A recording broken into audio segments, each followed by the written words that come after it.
Uh-oh, we know what time it is. You know what time it is. So do I know what time it is. That's right. We're on the same bat time, same bat channel. It's time for Syntext Live. How's everybody doing tonight? I hope you're doing okay.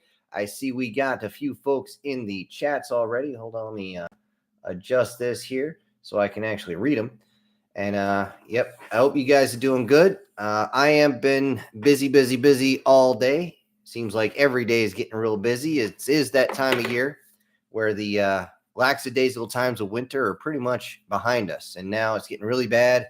And now instead of all that snow, we got nothing but mud around here, which makes it really fun to walk around, especially when your boot gets stuck and you got to do that saw back and forth things to break the suction.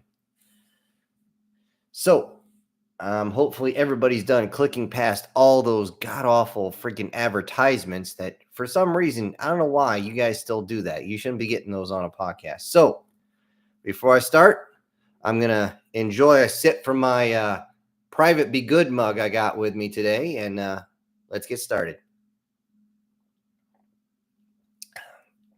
Don't worry, it's not liquor this time. You guys almost killed me last time. All right. As far as everything's happened over the past week, as you guys know, the only thing I've really focused on over the week is the Transformers base series that was there. And I just wanted to run over some of these to make sure you guys know, first off, what the hell was actually going on, and hopefully answer a couple questions. And I'll let you guys know some of the stuff you put in the comment section made me laugh my ass off. And thank you, because I needed a laugh sometimes. Just like the one who put in the comment section how they feel bad for my Willie, as in the Willie's Jeep. And I was just like, okay, that's just funny. Especially when they put, oh, your poor Willie. Yeah, what am I, part of Deadpool here? What the hell's going on? Anyway, as far as the Transformer storyline, yes, that will continue. I had always planned on stopping at that point. There was a little confusion on when the actual break was going to be because, as you guys know, the view count was kind of bad. And I say kind of bad, I'm being nice to myself. It was terrible. Just only like 150, 200 views on that sucker a day when I used to be pulling like 1,600 easy. It's kind of disconcerting, folks. But it will continue eventually, just like they call us monsters. You guys like it. It doesn't really help the channel, but you guys want it, and I'm here for you. Now, as far as the Transformers was concerned, there's a lot of questions on why I was doing things the way I was doing.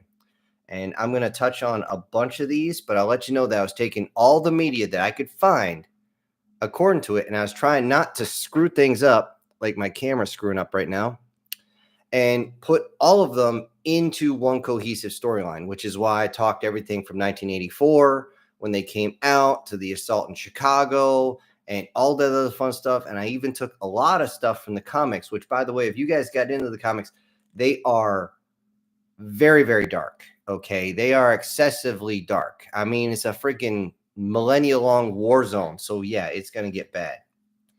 And I see a few people saying that they haven't even finished the Transformers one. So don't worry. We don't do spoilers here unless it's by sheer accident. Let's see. Let's see. One of the things, folks, when you're actually writing something, you always got to throw in the small issues. That's why I was talking about with the wings and everything, with the main character. You know, that kind of, whenever you do that, you got to have the little things. If I need to put more details in it, you guys got to let me know. That's why I want you hitting the comment section as much as possible to let me know where I'm screwing up so I can make them better. Somebody brought up Megatron's plasma. Well, you called it a bazooka. It's not. It's actually plasma photon cannon if you go by the comic books. And yes, it is one of the most devastating weapons of all of them. The problem is the firing rate is dog shit. It can only fire once every like 7 seconds. And when you're in a major firefight, that's a long time to be sitting there waiting for that damn thing to charge. So, yeah, you were right. Whoever put that in the comment section, that was actually the strongest. Whoever said the Energon was bot Everclear. Thank you. I needed that. I had totally forgot about Everclear. I'm not much of a drinker anymore. Not since my about second tour, and I just kind of lost my taste for alcohol. But yeah, that was just funny, guys. That was just funny because as soon as you said that, all I could think of is every single time somebody started slamming Everclear down, they got stupid and they're always staggering around. They think they're fine. I'm fine. The way they think is I'm fine. No, no, I'm fine. It's just funny to watch. But yeah, you guys were talking about the removal of the outer shell. I just I don't want to throw anything. I was going to say something, but that was there goes into spoiler alert territory because all that is addressed in the next part. There's actually a full another at least 13 chapters waiting to be done. I want to do the whole thing, but again, the view count just wasn't there. Now, somebody brought up this one, Bumblebee versus Starscream. Before I actually mentioned who the actual leaders were going to be, yes, I did mention Starscream because if you go by the comics, Starscream became leader of the Decepticons, and he did a far better job than Megatron ever did. I mean, it's actually staggering how well he did. Not only was he able to stop everybody from fighting, he was able to change a wartime economy into a peacetime economy. He made sure everybody had enough to eat. He made sure everybody had housing. He didn't treat his people like shit unless they absolutely deserved it. Yeah, did he have to go a little heavy-handed at first? Who doesn't? But yeah, that's why I called him the Starscream von Richthofen, because he's the one person you don't want to fly against. He's that smart. Don't forget, he was a scientist before. If you go by the actual continuity, they mentioned it in the cartoon that he was a scientist, and he was also a head or part of the Seekers. Now, the Seekers their leader is usually chosen by whoever flies the best. So not only was he really smart, but he showed his prowess in the skies. So he's a dangerous bot. He's a very dangerous bot. Most people don't know that when he and Megatron actually first met, and this is well documented, Starscream fought him to a standstill. They were evenly matched. And you wouldn't think so. You think Megatron's going to just beat the hell out of him. The thing is, Megatron ended up throwing Dark Energon at Starscream and friggin' got him higher than a friggin' kite. And then said, well, I'm the only one who knows how to make it. So since you're addicted to this now, swear loyalty to me, drop down on your knees and, suki a little bit, or else you're never going to get these drugs again. Well, there you go. That's what turned a badass motherfucker into Megatron's bitch. Now, as far as the other side, Bumblebee was never in charge of the Autobots except for one 3D show. The next one in line after Optimus was Rodimus, which is why I actually quoted the movie where I said, we got to get this launcher into place. And instead of saying Megatron, I said Rodimus is making his big push. And I quoted the 1985 movie a lot. I don't know if you guys noticed that. Let's see.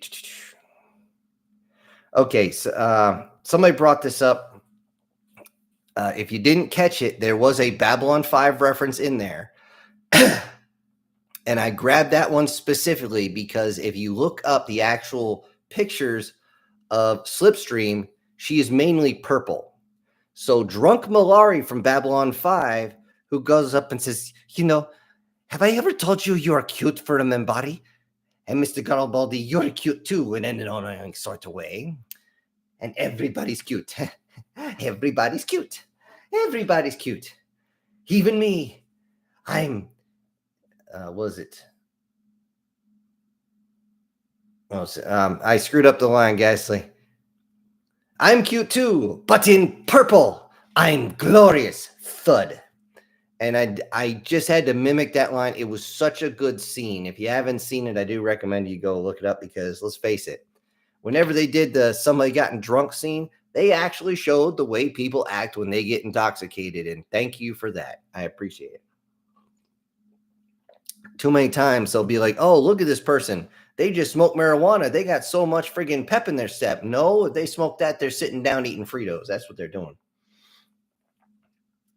But anyway, another reference straight from the show, actually, for Transformers was the Ravage Bad Kitty. I don't know if you guys remember that one, but that was a siege on Autobot headquarters. I think it was like the 4th or 5th episode.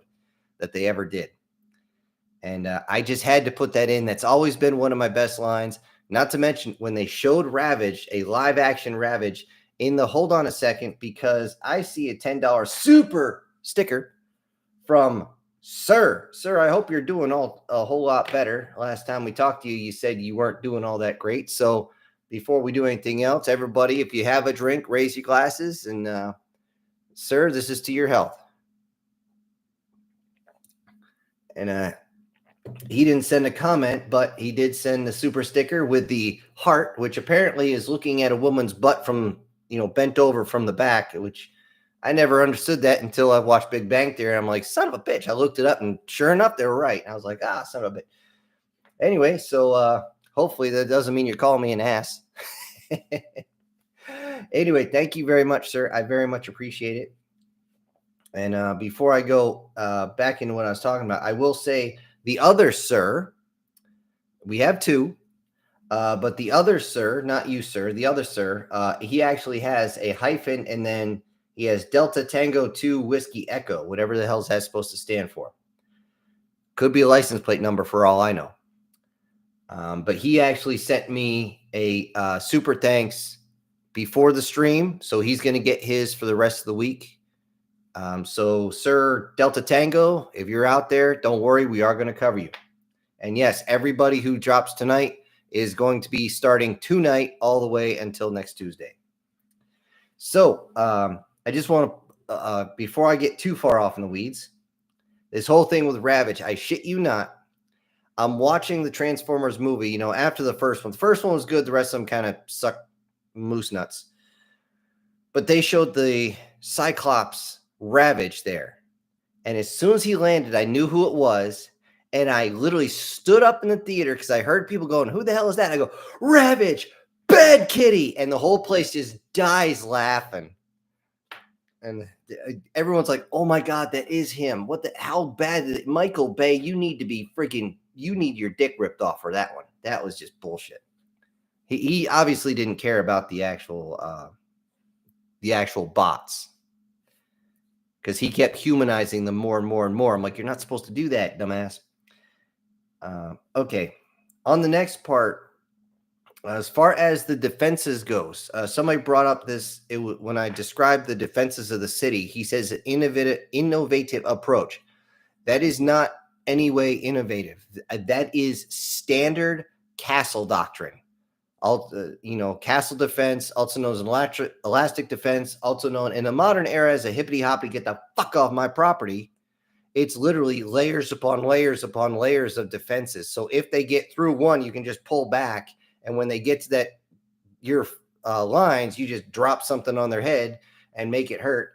And something that doesn't hurt is we got another $10 super chat. I almost said fact because I had a Freudian slip right there. He says, fun fact, depending on continuity, Ravage and Ratbat and Soundwave didn't know about this for a few hundred years until Ravage fell off a shelf and said, damn it. Oh, wait, didn't. Okay, I think you forgot to put in there that Ravage could speak. Yeah, that's right. Ravage refused to speak, but when he did, and that's why in mine, he actually did have a couple of lines, but I can't be as eloquent as him. He's actually, believe it or not, one of the smartest or one of the best linguists in all of Transformers. He is unbelievably smart. He's really clever too. He's mentally screwed up Megatron when he wants to. But yeah, you're right. I remember seeing that. It was meant to be a joke. And they also wanted to bring a little bit of verbiage in because they didn't want Soundwave to be this, I don't know, excuse me, uncharismatic bore or something. I don't know.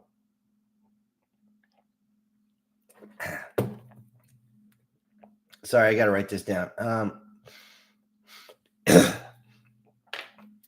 But anyways, you are correct, Guard. You are 100% correct.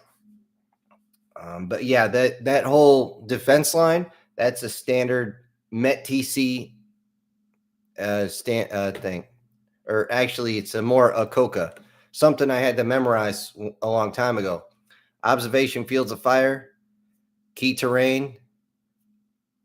Hold on a sec. Okay. Guard saying, apparently the message cut half of itself out. Fun. You're good, Guard. You're good. But again, you are right. Anyway, whenever you're setting up a position, you have to remember observation field of fire, key terrain, obstacles, cover and concealment, and avenues of approach. If you can do that, then nobody gets in. Of course, try telling that to West Pointers and have them actually listen for once. They don't listen unless something literally blows up at their feet, which is why I actually dropped the artillery sim on one guy's boot. As I'm walking away, I'm like, you might not want to stand there.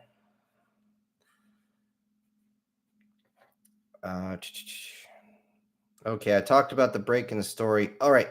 Now, here's one, guys, that I took a little artistic license on. However, it still holds true. Somebody in the comment section said the mini-cons were not actually slaves. That is incorrect. Once they are grabbed and bonded to a particular bot, that bot gets more power, which is why until they realized this, nobody actually hunted them down. They were just kind of there. But they weren't actually in Autobot or Decepticon society because their size made them insignificant. They were literally pests. You just kind of flicked off. And I don't mean flipped off. I mean they were just like whatever. Nobody cared. They wanted to say that mini-cons are like Pokemon. Pokemon, once put in said Pokeball, are actually slaves. They are servants. Nobody wants to admit that, but that's just the way that is. That's it. There's no way. Just like the Digi whatever the hell's, those ones are more as a friendship based. It's not a slave thing. But the Pokemon, that's exactly what they are. It is what it is. You don't have to like it, but it is what it is. So, anyways, sorry, a little light or a little scratch in the throat. But yeah, that's the whole premise of the mini-cons. They were forced to fight even if they didn't want to. They're forced to become whatever the hell you want to, even though they don't want to. It's horrific. Now, I will say this. They said that the mini-cons don't speak. In the comics, they do. Ravage is a mini-con. By all definitions, he's a mini-con. Bumblebee is not. Bumblebee is just short. It's like the difference between looking at two guys and saying one's short and one suffers from dwarfism. I mean, there's going to be a big difference between the two. But they're still shorter than the average guy. I mean, it's just, it's almost arguing semantics, but there is a distinctive line. Let's see. Now, that's all I got for the Transformers ones, and I see people are just leaving like crazy. So I'm going to go into Some Secrets Should Remain Buried. Chapter 2, because Prozac and Pancakes, he's out there. I guarantee you are. Chris, I do see you in the chat. And, yep, he wrote that one. I didn't have a lot of feedback from it, except for War Sniper saying he's going to be here next week. Not this week, next week. Some people really, and this is what I got there, Chris, is a lot of people like the guest appearances. Apparently, they like Zangief when he's a bad guy, but not bad guy. It took me like 4 or 5 times to get the accent down right. It's just, you guys know I suck at accents. I've never been good at them. And now I can't. I wrote down too fast, guys. I can't even see what that one is. Dent mush. Oh, don't miss. Whatever.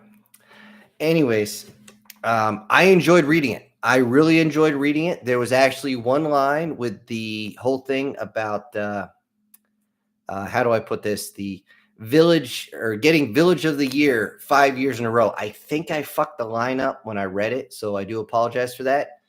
But that being said, when I read that, I actually had to stop because Hot Fuzz is one of my favorite movies. I enjoy it. I have a copy of it on disc downstairs. And yeah, getting that one referenced in, even though most of what you were referencing was like video games and science fiction, and then you threw a comedy in there, just that was just great, dude. I enjoyed the shit out of it. Now, since I see Chris, I'm going to let you guys know he did let me know that he's working on the next one. I want to put this out right here, right now, so everybody, including God, can fucking hear me. Dude, take your time. Take your time and do it right. Please don't rush, because that is what killed Halo, at least the novels. You can tell the novels after the third one were rushed as all fuck. And the continuity is like not there. There's no actual buildup of characters or anything like that. You know, not to mention, if you're gonna, every time I name somebody, I don't know if you guys noticed, but I actually slow down a little bit so I can make sure you guys hear, you know, the team's War and the team Sniper. You know, I had to do it that way. And says the team's War and Sniper and blah blah blah, and just instead of just keep going on. You know, like getting on the Erica and stuff like that. You didn't mention Guard this time, Chris. I was surprised on that one, but still, I guarantee he's going to come out with some quality stuff, and you guys are going to enjoy it. I enjoyed reading it. I really did. And again, if you guys have anything, you can send it to me. I got, actually, it's still in the pile here. You know, here's part 2 of the one I just went over. I didn't have to do much in the way of notes. You know, just a few little notes here and there, but that's about it. And yeah, somebody sent me a story idea of Merry Christmas and all this other stuff like that. And actually, Chris sent me most of it. That being said, anything you guys put in, remember, next month, or starting next month, I am done with series until the end of the month. This is going to be a short month, obviously.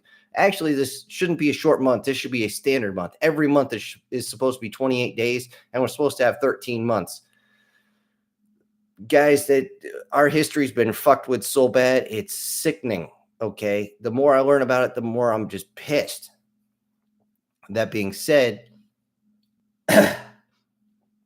it's, you know, just take your time. And again, next month is going to be all one-offs. One-offs is where I find the series, folks. If you guys like it enough that you keep requesting, like the one that's dropping tonight is part 2, and you'll actually hear in the beginning of the video how this is part 2. Go into the description so you can find the link to part 1 and all that other fun stuff. I'm not going to tell you which one it is. It's not Ambush Predators, guys, because honestly, we're on the 26th. I only got 2 more days to finish this one up. I don't want to go over. Ambush Predators, you're looking at probably 10 to 15 chapters when I open that one back up again. And there's honestly 1 or 2 things, actually, yes, 2 things that are just driving me nuts. I can't get them to line up together right. And I'm about to beat my head into freaking this thing here a little bit. So that's the end of my notes for at least the channel for the past week. And I'm just going to say, go on to what's going on as far as pop culture goes. And we finally have some good news. Da, da, da, da! Kathleen Kennedy has finally decided to fuck the hell off and leave Lucasfilm and Disney in the hands of hopefully somebody capable. But the thing is, she didn't exactly set the bar very high. Not at all. Everything she even touched turned to shit. The only reason the Mandalorian was any good at all was because she left it alone. She thought it would die on the vine after the first season, but it was such a big hit. When the second season came around, guess what? She's like, I have to be in on everything that you do, blah, blah, blah. I'm like, what are you going to do? Walk in there and say, put a chick in it, make her gay and lame? What the fuck? The only reason they couldn't do that Well, they got rid of what's her nuts there, the MMA fighter who's actually doing a really good job. She played the role really well. Her acting skills have actually improved over time. Most actors, their acting skills fade over time. Hers are getting better. That being said, she fit the role. And they threw her out and they replaced her with somebody who can't play Ahsoka to save her tits. And everything was wrong with that, from the costume design to the makeup to the choreography. Everything was just wrong on that. Okay, it's almost impossible to do Ahsoka right, and she failed. But why did they do that? Because Kennedy got her greedy little talons in there, her diseased up fucking rat claws, and screwed everything up.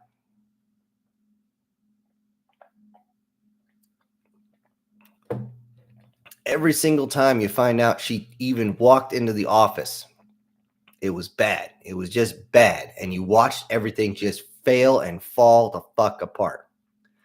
Now, I will say this as far as the Mandalorian there, when they brought in Redhead, that's the original voice actress, and they lucked out because she actually looks the part. And she can actually play the part, which is another bonus. So, yeah, they seriously lucked out on that. That being said, when I'm done, if you guys want, I will tell you exactly how I would fix the Mandalorian, and I would actually make it a bit more epic by the time I was done. And then they can take it and screw it up all they want. Okay.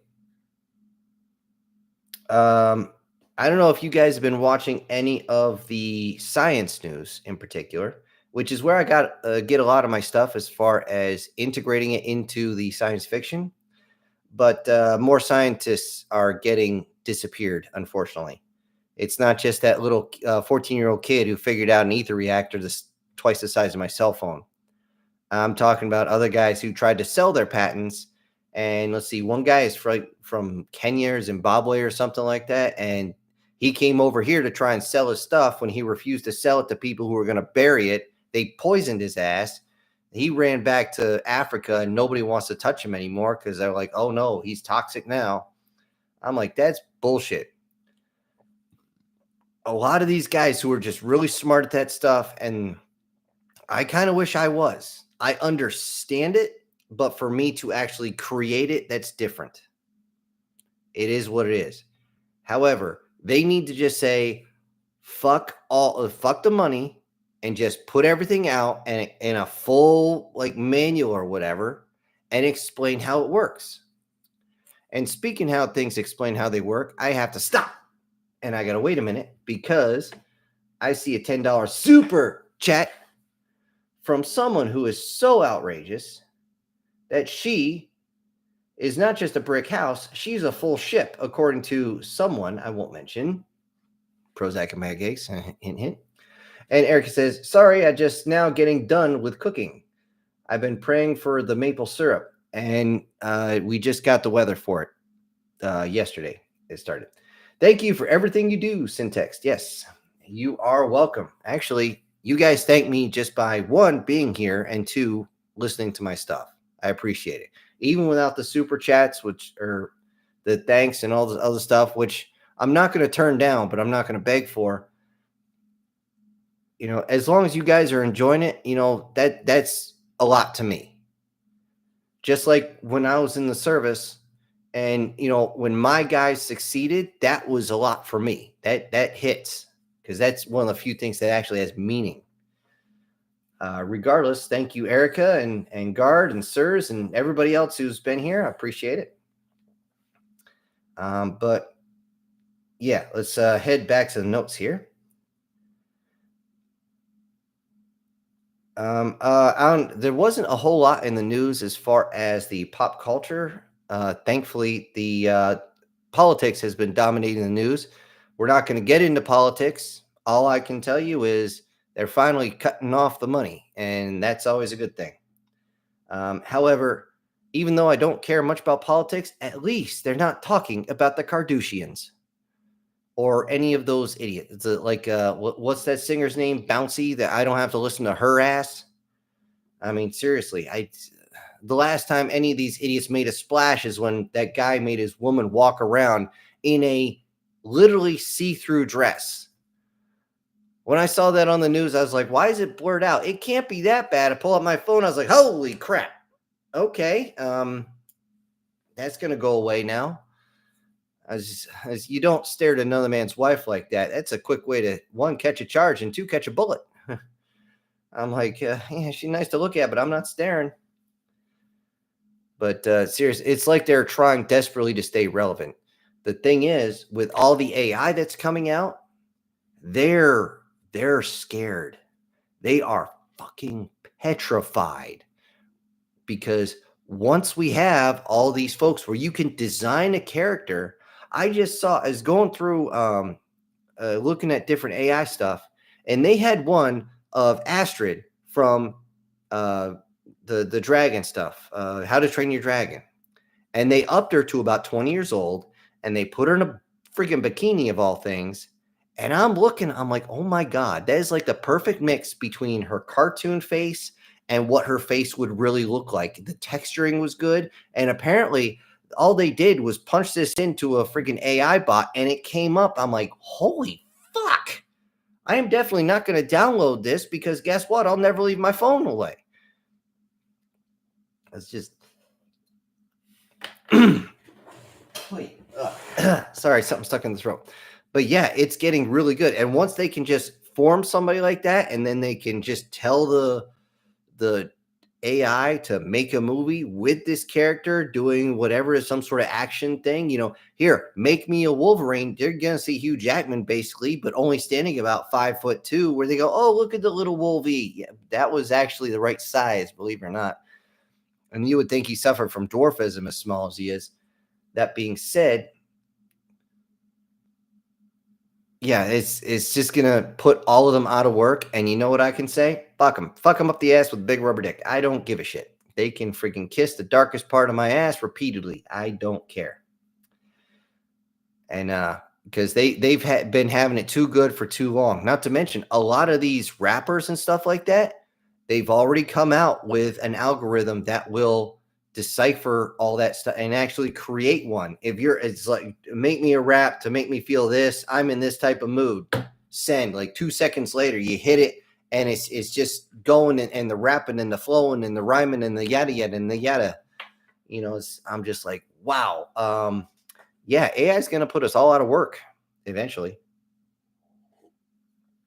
I've been seeing a lot of the AI channels are having that create science fiction, HFY, a lot of times, and usually it's all about, I met this alien girl, we end up screwing. I mean, that's pretty much it. Don't get me wrong, my stuff usually does have a love interest just because. But a lot of that stuff is, they're not getting views. I just seen one the other day. The video had been up for over 2 weeks. It had less than 100 views. I'm like, what? So, and this was one of the more popular ones. And all I can say is, fuck them. Fuck them up the ass with a friggin' telephone pole covered in concertina wire. Oh, no, wait, that's their Tuesday night. I got to think of something else. Anyway, back to the notes here. I'm way off in the weeds, folks. I don't know if you guys have noticed. I'm sure you have. But the price of things in particular with food is going up quite high. Actually, since the weather got warm, we actually doubled the amount of eggs we've been usually getting. So at least we're set here. But I wouldn't be surprised if the price shortages actually cause a tech innovation, because people are going to want to figure out a way to get what they want cheaper. And when they bring out these new AI robots that look and move human, they're going to be able to start assembling stuff just like an assembly line of people. And it's going to be freakish. And you're going to see a lot of this stuff get a lot cheaper, because it can be. You're going to see a lot of people pissed off because they don't have any work. They don't have any money. But it's like Armitage, man.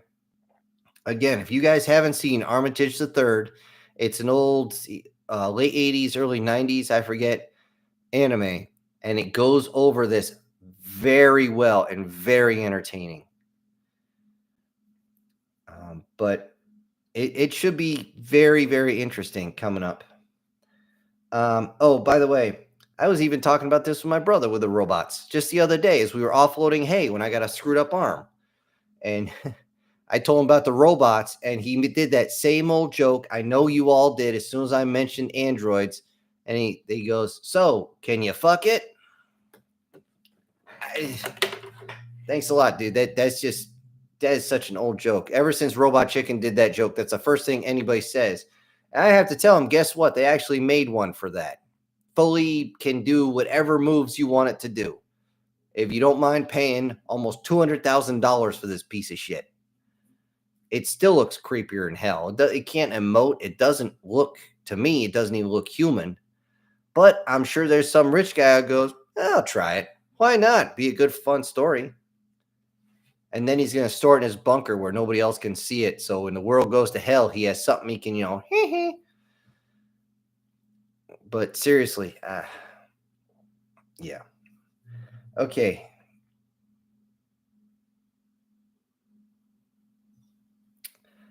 Let's see. I'm almost at the end of my notes. Going to be jumping to the chat or the to the box here real quick. But you know what? I wasn't going to say it before, but I'll say it now. Tonight, for those of you who requested it, the chapter 2 of Unwanted Species is coming up. That's what's coming up tonight. Those of you who drop in super chats, I got 5 of you already. And, you're going to be getting your shout outs at the end. Actually, the whole thing's recorded. All I got to do is the shout outs at the end, and we're good to go. Hopefully, you guys enjoy it. I tried to throw a couple of jokes in there, but we'll see how they land. You guys know me and jokes. They are freaking terrible. So I am so glad this coffee cup holds up because the shot glass you guys said I was drinking out of before, some little flake thing off the bottom. I didn't realize I swallowed it. I'm like, what the hell? It made me sicker than hell. Until it came out, it was, oh my God, that was just wrong. Just so wrong. I went through all my shot glasses. I found out that a couple of them were covered the same way. All went in the trash. All of them. So, as we're going through here, I go up towards the top and I see Douglas saying, "How you doing?" Oh, by the way, a certain person who eats Prozac and pancakes, next time you put Scarborough and you write it, just remember his name starts with an S, not with a C. I had to go through my notes and actually change it because every time I hit it, it's like my brain would think Scarborough, but my eyes are seeing Crarborough, and I'm just like, it didn't match up. I was like, what the fuck? So anyway, I know it wasn't a personal hit on you, Doug. It's just the way it is. Let's see. Deem said, woke up with the Charlie horse today, an hour before the alarm. So I'm off to a good start. Yeah, I woke up with a pretty bad headache, but I wake up with headaches almost every morning. I get up and move around. It's gone in like a minute or two. Yeah, there's the sir. And, we raised the glass to you. I sure hope you're doing better, man. And of course, the Guardian with his standard greeting, mortals and other assorted beings. I swear you do that just to hear me do that voice. Okay. Deathbed's here. Good evening. May your sweethearts never be on a high horse. I used to actually date a woman who rode a horse, so I don't know if that counts. Let's see. Chris saying, sorry I'm late on the Transformer stories. I got extremely sick. Well, that's the reason why I didn't want to go too deep in those, in case people hadn't finished. We actually have folks, I noticed in the comment section when they comment on, they're on some of the older stuff. What was it? Call to the Stars, A Call to Arms. I actually got a new comment on that first time in probably a year. Hopefully it doesn't suck because back then I paused a lot and I wasn't doing it right. And I sounded kind of like the captain from Babylon 5. But I have to stop and I got to wait a minute because I see a $20 super chat from, is it a bird? It's a plane. No, it's a ship. It's the SS Demon. Yes, he is. Here he is flying in through the atmosphere. and he's coming in all guns blazing. He said, we had a day shift supervisor quit last Friday, so I'm currently one. So my current one is going day shift in 6 months. So wish me luck. I applied for night shift supervisor position. Hope I get it, but if I do, it may free time. Oh, my free time will get even less. You know, it's the balance, man. That's life here. You know, to get one thing, you got to give up on something else. It's just the way it is. I mean, not always, but you know, there's always a give and take. I mean, that's karma. You know, you just got to be careful because when Karma and Murphy get together, bad shit happens. Okay. That's like when you got two friends, one you can hang out with, another one you can hang out with, but they kind of don't like each other. And when they get into a room, they kind of, you know, like cats, you know, that sort of thing. So thank you, Demon. And hopefully you get it. And that's more money in your pocket.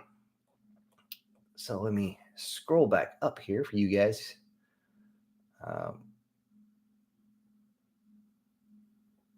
You guys talking about the flu up here. Yeah, cough, cough, sneeze, sneeze. By the way, the Alka-Seltzer, the whole plop, plop, fizz, fizz, that's all in your head. The actual, if it makes you feel any better, for one simple reason, the actual active ingredient they had initially, they got rid of it. They had to for, I have no idea what reason. I can speculate because it was actually expensive and the stuff that fizzed was actually cheap. So they just made it colorful, fuzzy water.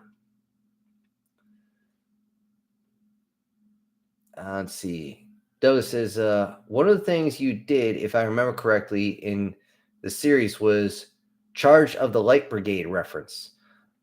If you're talking the Transformer series, that wasn't really, or yeah, that was the wing to SARS. That's why I made it so they came over the ridge line and dropped down. So they came down. Now, for those of you who didn't, oh fuck. You know what? I got to be careful because I almost went into spoiler territory on that. You guys know I don't like doing spoilers here. And there's some people who aren't even that far, Doug, or else I would be talking your ear off about that because I don't know if I said it good enough for something. I'm going to have to wait till next week. Remind me next week to talk about that. And I will gladly go because there's going to be enough time for everybody to catch up. Chris saying, great. Now I forever see Bumblebee as Peter Dinklage. I hope not. Bumblebee was kind of cool. Peter Dinklage might be a good actor, but he's an asshole. He's the reason why they didn't actually have people with dwarfism for Snow White and the Seven fucking Dwarves. And then they had their diverse cast, whatever the hell you want to call it, diverse and powerful. And now they said, well, since that was a total flop, now we have this god-awful CGI what the fuckery we're looking at. And I'm just like, nightmare fuel. I know a lot of people who just used to love Disney. Now they won't take their kids to it. Even if their kids ask to go, they won't go to see it. Last person I know that went to see a live action one, he saw the live action Lion King with his son. He told me he walked in going, man, I watched this movie. It was animated when I was a kid. It was really good. They walked out and his kid goes, that was terrible. I'm like, oh, great. That's nice to know.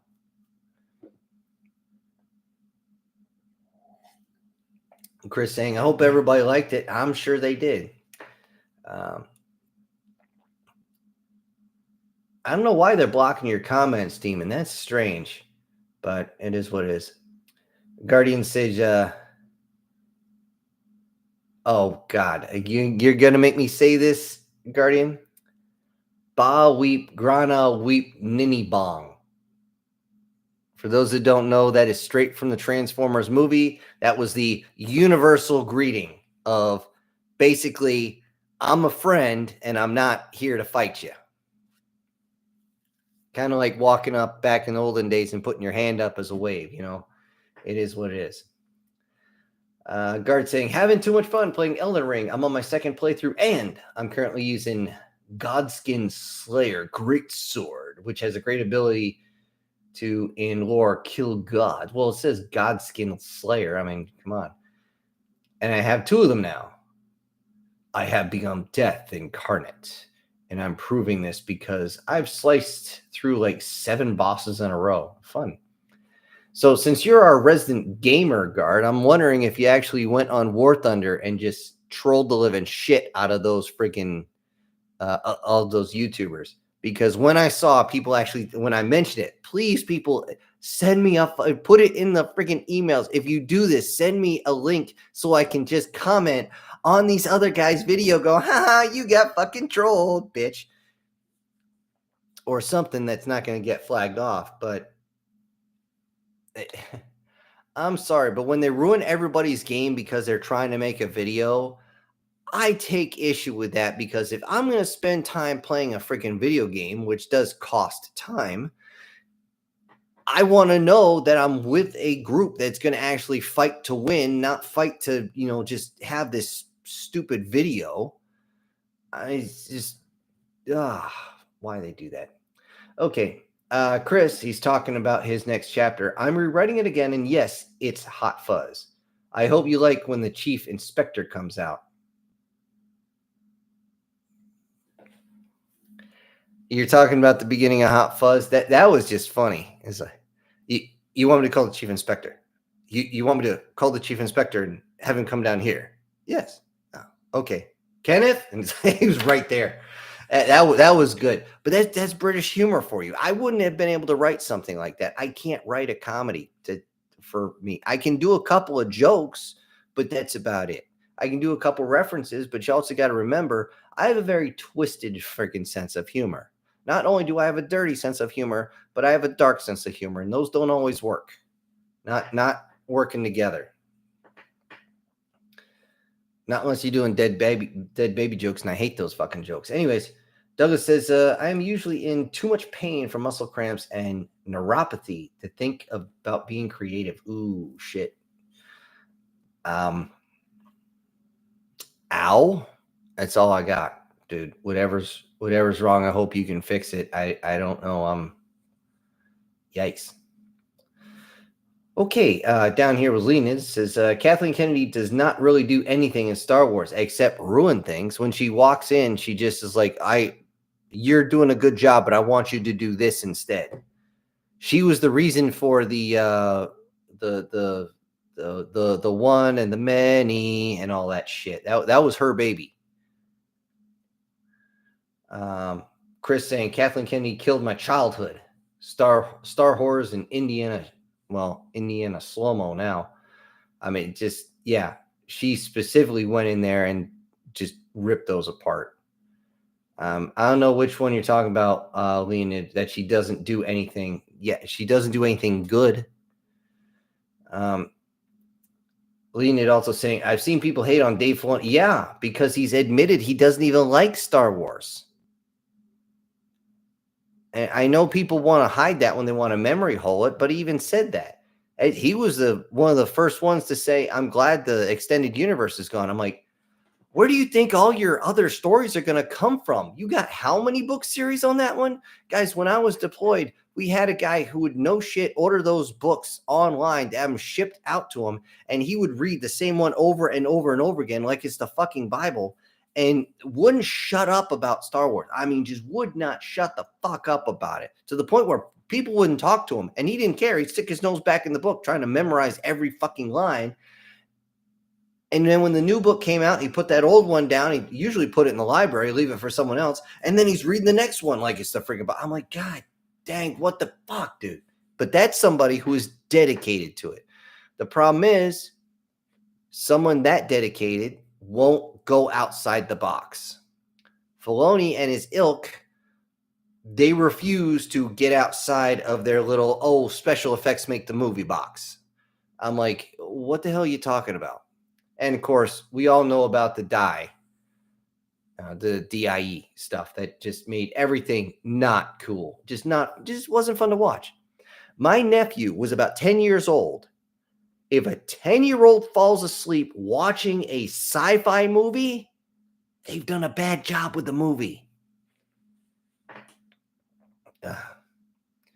Okay, Guard says, TBH, on the one thing that scares you the most about her leaving is who they're going to put in charge. Yes. You are absolutely right. Is it going to be someone who generally loves it, or is it going to be another her, or possibly worse? I don't know. I can get much worse. Maybe the one who directed the asshole light. Possibly, another like super butch with a terrible haircut walking around and just hating on the whole premise of it. It's crazy. And I know because it was such a major scene in the start in the sorry the trying to remember which one. I think it was the Empire comics. Now I'm not one who sits there and read them. This was actually sent to me, and he was like, "Oh yeah, you remember this scene with the little green tailhead girl, and she bonded with the clones and everything like that. Watch this and tell me it doesn't rip your fucking heart out your ass." No kidding. She gets dropped by another clone, and another non-clone is laughing. Oh, she thought clone armor was going to save her. That won't stop from these blasters. And the clone recognizes the style of armor she's wearing, who it comes from. And I'm just like, wow, won't that just grab, twist, and yank hard? And it did. It'll punch you right in the nuts.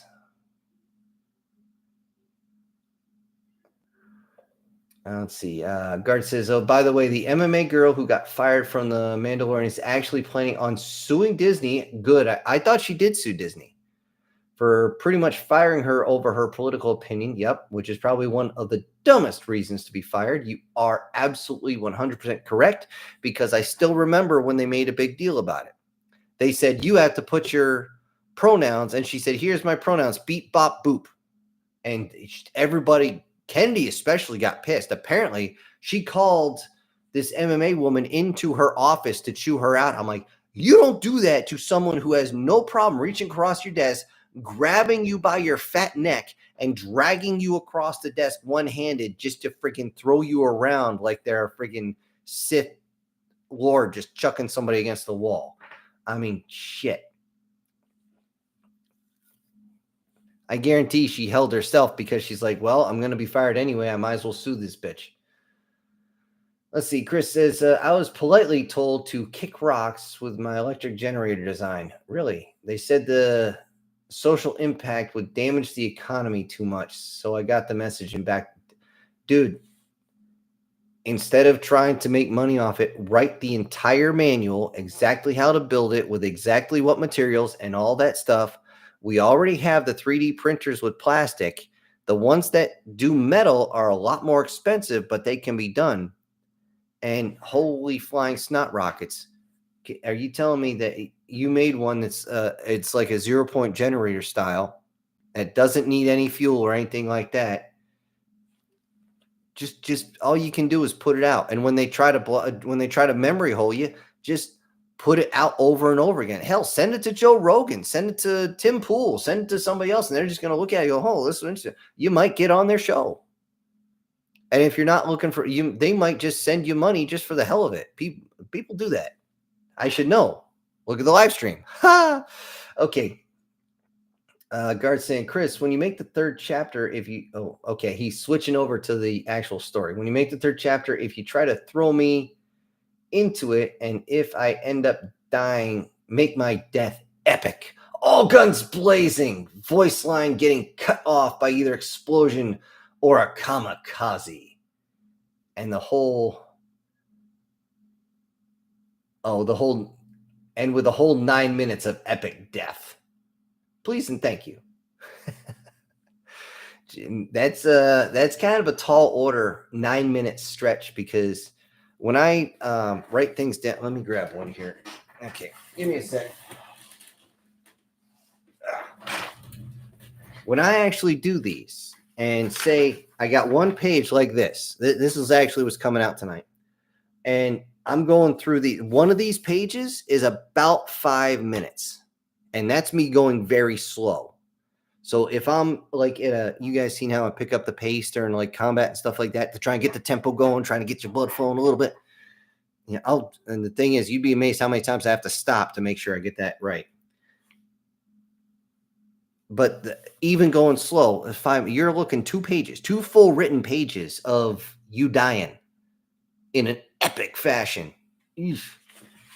I'm just letting you know, man, that's a tall freaking order. Now, if you had something like a comic book, that'd be different because then the visuals will really drive that one home.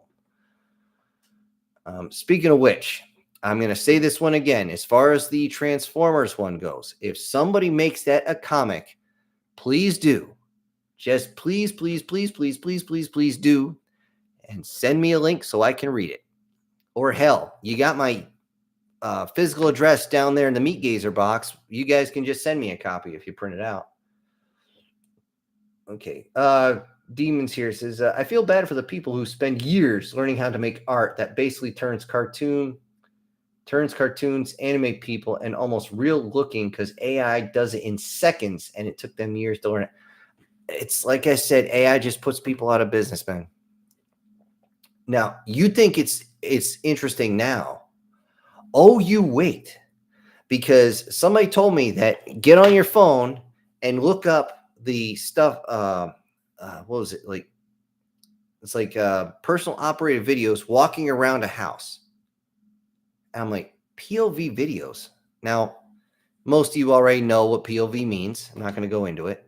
But I'm like, walking around a house, isn't that just, the regular walk arounds they usually have? Oh, no, no, no, no. This is not somebody holding a camera and you're just along for the ride. He wasn't kidding. I'm sitting there like this, and it's like I'm standing in the middle of the room and even up to the ceiling all the way around. I'm like, what the flying fuck knuckles? And it wasn't a CGI house. This was a real fucking house. I'm like, how did they do that? Well, apparently with a hell of a lot of cameras. And the kicker is when I walked over to the clock and I walked up right now, you can actually see the second hand moving. I'm like, this is creepy. It's a good thing I didn't have an actual Oculus on. I probably would have shit myself. But that being said, this is what I'm talking about, Demon, is you can have, take my stuff, just the audio recording of what I do, teach an AI to put the visuals to it, and suddenly, instead of me narrating, you're watching a movie.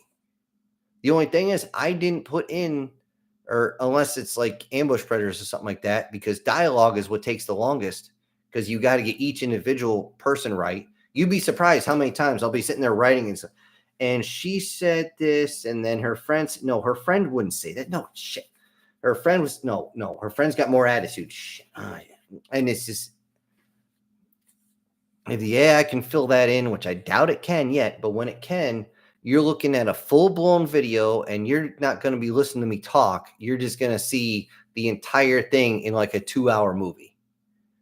Like the Squadron 42, 47 stuff. If you guys haven't seen that, that's really fucking good. Holy shit. I showed that to my nephew, and the jiggling of the people, because it's the copying of the video with the actual personnel was kind of janky. But the actual flying around, the actual shots and everything just looked great. And it was like watching an actual movie.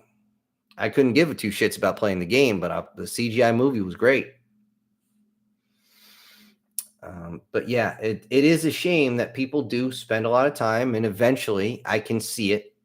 Eventually, when it gets good enough, I won't have a channel. At least not this channel. My nephew's coming over on Friday to help me start up or really kick off the other channel, because I need him there, because I'm going to be the crazy uncle and he's going to be my naive nephew. Sorry, I'm talking too fast and I think my tongue broke. Okay, down here it says, Chris says, it was a simple design in a spiderweb chain drive formation with the ring.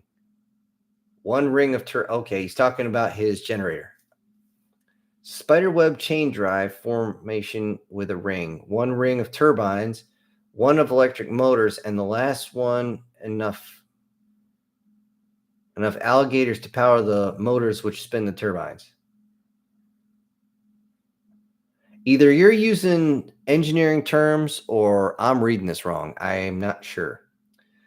It continues, MTF Guard, you live, but become Gundams with the help of an eldritch god with a beard. Which was a first hidden, which has a first hidden in the beard. Huh? Which has a first hit. Maybe I don't know if you typed that wrong or whatever.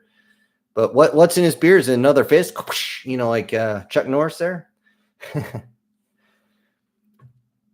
And yeah, I've never been a huge Gundam fan myself. There's only two that I enjoyed, and one because it was just kind of silly, and it knew it was silly. That was Gundam Double X. It has never been translated over to English.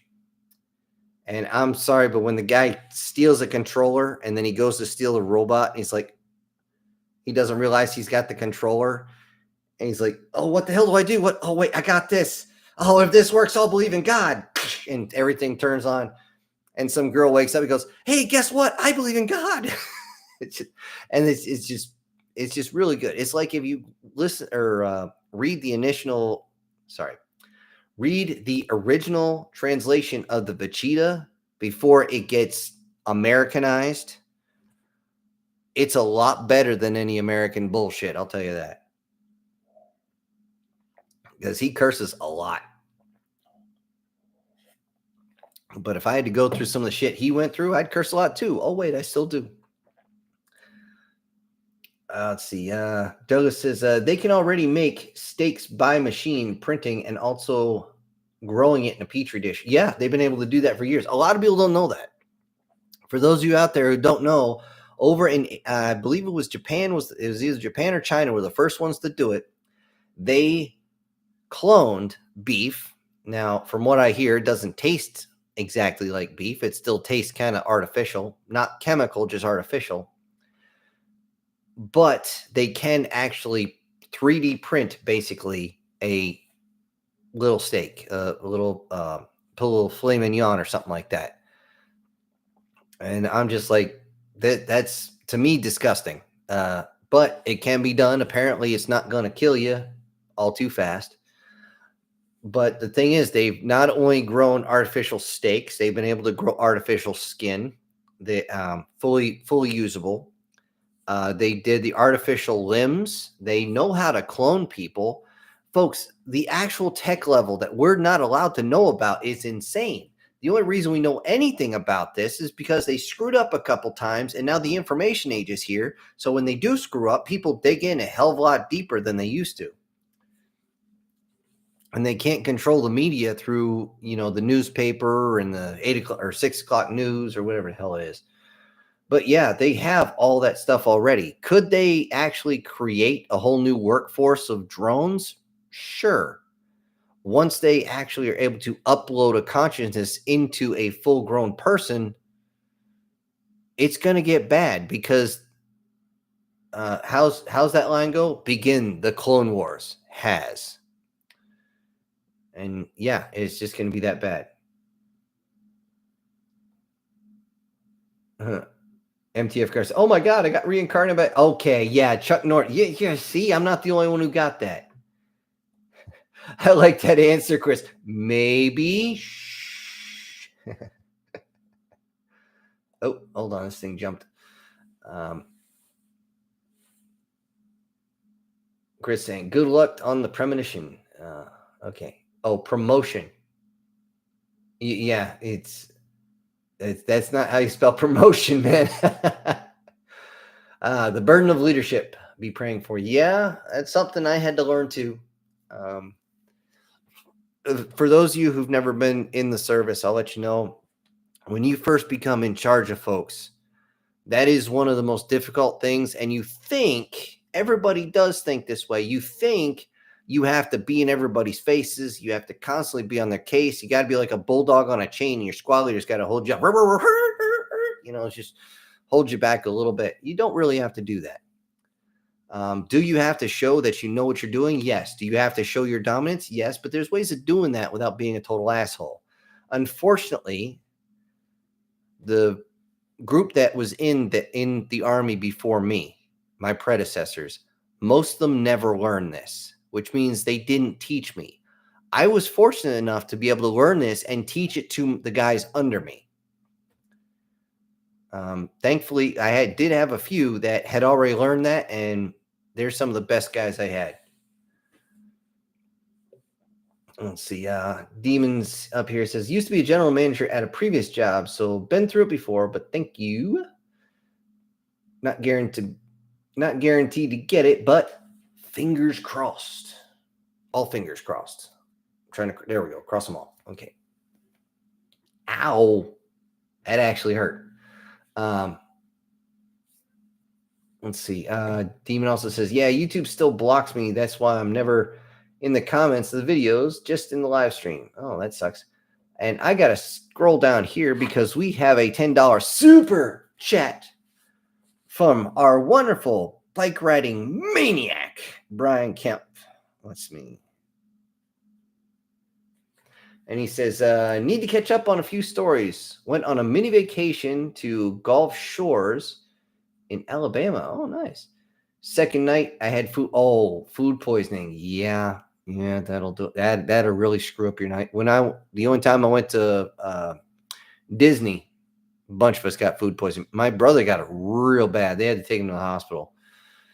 Thankfully, after a little bit of charcoal and give him a few IVs, he was fine. But still, also one of the things, if anybody, I'm just going to let you know, if you've never gone, especially this time of year, from the colder states down to the warmer states, you're going to have some indigestion problems. It just happens. Okay. Is it going to be debilitating? Probably not. Sounds like, Brian, you got a little bit worse. But yeah, that's going to happen. Also, if you end up going to any place high up like Denver, Colorado Springs, or anything like that, before that plane lands, you better be chugging water. And I mean chugging it down. When I got stationed over there in Colorado Springs, just walking up a flight of stairs, I was getting winded. I couldn't figure out, why am I'm out of shape. What the fuck? No, it's not. It's a thinner air. But if you stay very hydrated, you can mitigate most of it. But thank you again, Brian. I appreciate it. And you are going to get your shout outs this week. And let me scroll up here so I can see where in the hell I was. I don't know where I was. Where am I? I don't know where I am anymore. Oh my God. Guard's talking about the trolling. He says, haven't done anything for the trolling on that, but I did make a holy shit shot with a 15 centimeter SIG and nailed some unlucky IS2 player right in the front plate with an HE shell. Yeah. There's always that. Just kind of arc that shot, lend it over. One thing I haven't seen is people taking the big, I forget exactly. They had a goofy name for it. It was about the size of a propane tank. And they would actually, here's what I would do, is get behind cover with like 3 of them and literally do plunging fire. You fire and then you crank up a little bit, fire again, crank up a little bit, fire again, a little bit more. And you're literally just boom, boom, boom, boom, boom, going down. And if you guys want to clear out a point to take it, that's the best way to do it because it's going to scare the shit out of everybody. They're either going to run or they're going to die. They got 2 choices there. No third option. Let's see. Douglas says, remember in reference to my pain, my entire vertebrae column has been broken at least. Ouch, dude. Dude, are you fused? That's usually what they do when you crack that many vertebrae. They fuse them all together and you can't move. That sucks freaking dull. That seriously sucks whale dick, man. That's horrible. Ouch.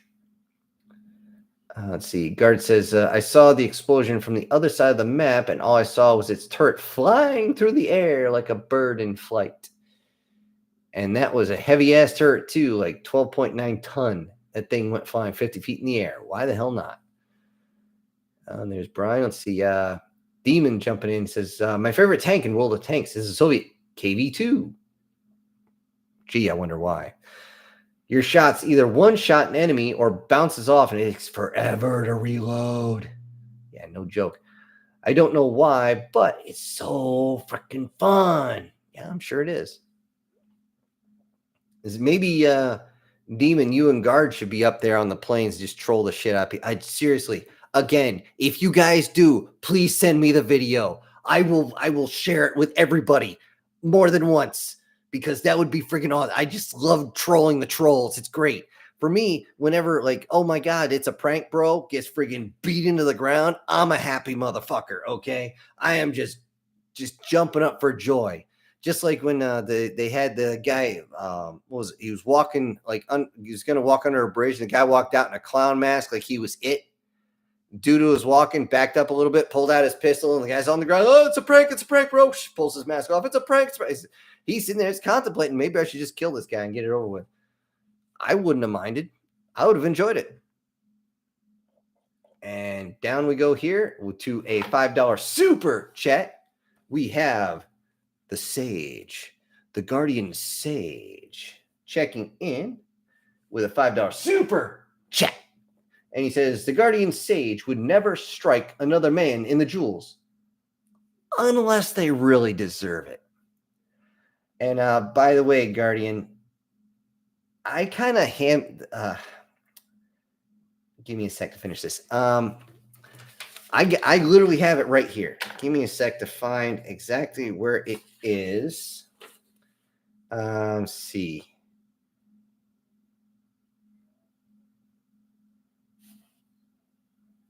Yep, almost there. Okay, that was after the chicken cannon.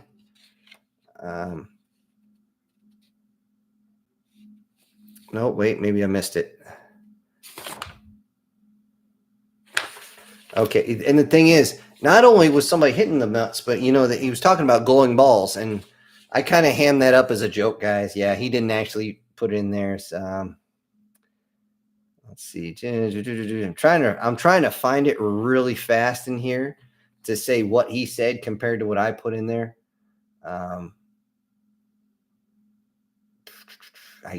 You know what? I don't have it highlighted or anything like that, so I'm probably gonna miss it here.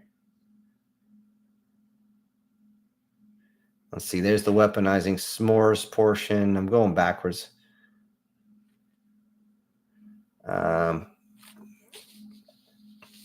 It must be on this page here. I swear, I'm just trying to find it, guys, because again, you know what? I forget. I'll have to look it up at later. But yeah, that one originally is like hit him in the nuts, dropped him on the ground, and it's good. But I was like, no. He's got to pick him off the ground. He got to say how far roughly he went off the ground to give people an idea of how hard the guy went. Batter up. Although baseball batting someone wouldn't work. Now, if you golf swung it, that's a different story. And thank you for the chat there, Sage. I appreciate it. And let me get back up in here. Let's see.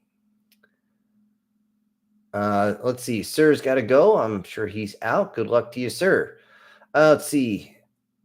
Demon says the state of New York, yeah, a wonderful state. The Soviet sons of bitches is trying to make buying 3D printers go through the same process as buying cordless hole punchers. Yes, I'm supposed to call it that now. The Warhammer tabletop players are pissed. I would assume so. I mean, those figurines are expensive. I mean, and they spend a lot of money on those figurines. And it's actually, that's one of the main draws of Warhammer is the figurines, and then painting them in whatever your perspective colors are and stuff like that. Yeah, and that's another one. Technology is going to put people out of business because Warhammer is as a business model is dying because of things like 3D printers and people finding ways of creating their own boards and everything like that, and just making things a whole lot cheaper for themselves and not buying the stuff that comes from the factory. And you know what? That's what it is. It's the same thing with BattleTech. BattleTech, most people still buy their mechs because you can't get the actual 3D printer program for the mechs yet. I'm sure they can find it if they want it bad enough. But eventually, somebody's just going to have an army of urban mechs on the table, and they're just going to be like, well, we're going to go tonnage versus tonnage. Here's 50 urban mechs with an AC 10 on each of them ready to freaking shoot you in the face. How far are you going to last? Well, you ain't going to last any far at all. That's a lot of that's a lot of trouble. But the thing is, they need to adjust the rules a little bit for certain mechs, for certain vehicles in that game to balance it out. And there, like I mentioned before, everybody looks at the Savannah Master. And for those who don't play BattleTech, it's a hovercraft that is really, really, it's the fastest thing that moves in BattleTech. It's this insane amount of distance. And the farther you go, the more evasion points you get, to the point where on open terrain, this thing, you would have to roll double sixes just to hit it, let alone actually take it out. So I'm like, wait a minute, why is this thing moving so fast over rocky terrain, which hovercrafts can't do, over or through forests, which hovercrafts can't do? All they got to do is fix that. Use the terrain, which means if you have to turn a hovercraft, it's going to lose evasion points. There should be a whole list of rules specifically for this little piece of shit, because people are putting so many of these things on the table. It's actually banned in competition, because that's what people were doing. They were just flooding it with Savannah Masters. And if both sides do that, you never land a hit. And it just takes forever. But yeah, the rules got to change on these. Anyways, I went off in the weeds there. Sorry, guys. Anyway, MTF Guard says it was supposed to be in 9 miles, but I think it was supposed to be 9 miles, but my thing loves to abbreviate miles to MI. Yeah, I know it was miles. See.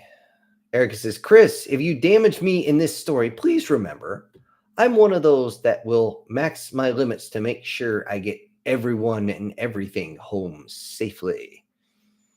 So you're B-17? Why not?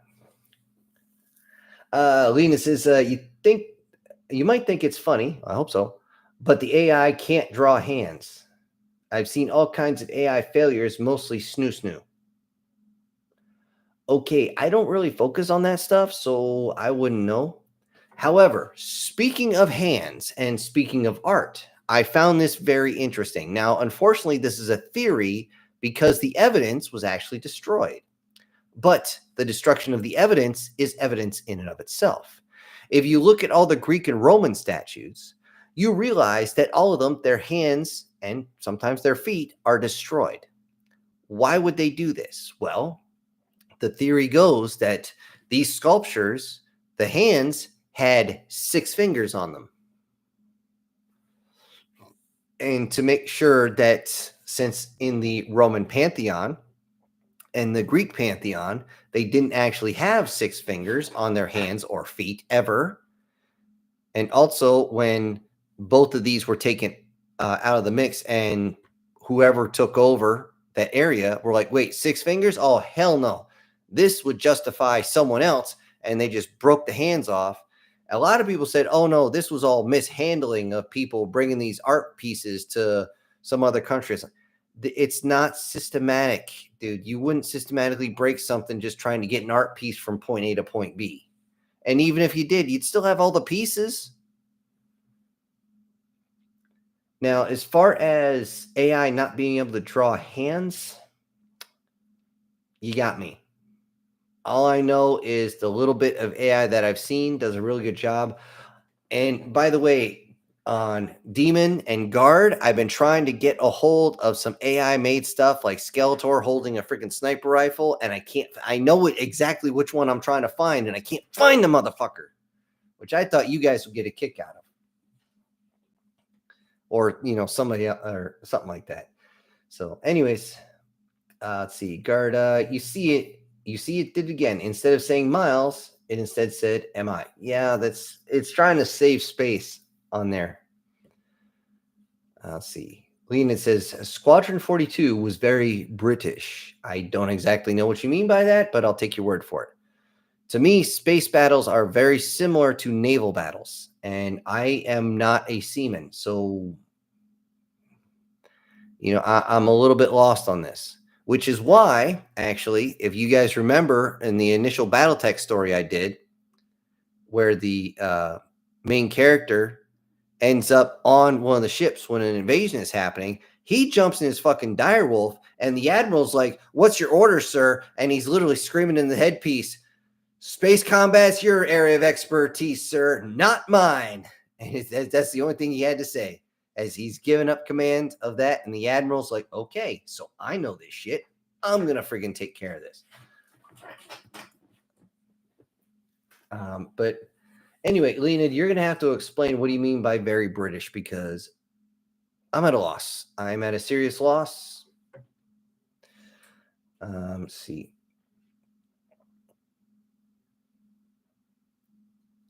Leonid here says, "Well, I watch podcasts on the aliens sometimes." Yeah. There's a couple of the dark side of TikTok and the web and stuff that I watch. What's one? There's one like Terror Ted's. They're not too bad. Next Door News. He's pretty good. Both of those are British though, so they kind of lean that way. There's one other guy. He talks about Tartaria a lot, and I'm trying to remember the name. It's probably going to hit me here in like a minute, and I just can't spit it out. But he does the whole "Welcome back to the channel, everybody. Let's get after it." You know, that guy. And they show up a lot of stuff on the podcast about aliens and whatnot. And some of the things start making a lot of sense. And I actually saw a thing on dragons today, which made it a lot of sense, but it also, went off into the realm of what the fuckery. So, take it with a grain of salt, or in this case, a salt shaker. Okay, Guardian says some people still like to use the media to cover things up. Yep, like what happened during the pandemic. Yeah, no shit. Hopefully, you mentioning that doesn't get this whole live stream removed, because they love to do that. You guys remember a few times it just kind of blinked in and out a few times, and I tried to restart it, and the whole thing was a freaking mess. But yeah, that was a total nut roll. Honestly, the more I learn about our history that makes sense, that actually fills in the holes, I'm just like, why screw this up? Well, it's because they wanted power. They want authority. They want complete control. They want to grab you by the short hairs, along with whoever the short hairs are attached to, and not let go. And then with their spare hand, they're going to pull you down by one and shove their hand up your butt with the other and turn you into a sock puppet. You're literally getting, if you do the movement right, it kind of looks like the Spaceball salute. It's just crazy. But yeah, it's the whole thing. FYI, I just want to say this about this whole pandemic shit. Now that a certain person gave blanket pardons, which by the way won't fly if they haven't been charged yet, but because of that, if they're brought in front of a grand jury or the Senate council, they cannot plead the fifth. It is against the law. If they plead the fifth, they're going to jail. Period. They either answer the freaking question, and it can't be an "I don't know" answer. So anyway, that little twerp that was in charge of the friggin' pandemic, he's scared of showing up in DC. There are people who want blood now. His doing actually spilled enough. They can't get justice in the courts. There's only one place to get it, and that's in the streets, and that's a horrible thing. I hope it doesn't come to that, but if it does, I'm not going to cry. Okay, Guard says, for about half the stream, I've been sitting here trying to find a specific NPC to do a quest line, not realizing that I've been going to the wrong spots the entire time. Yeah, that'll happen.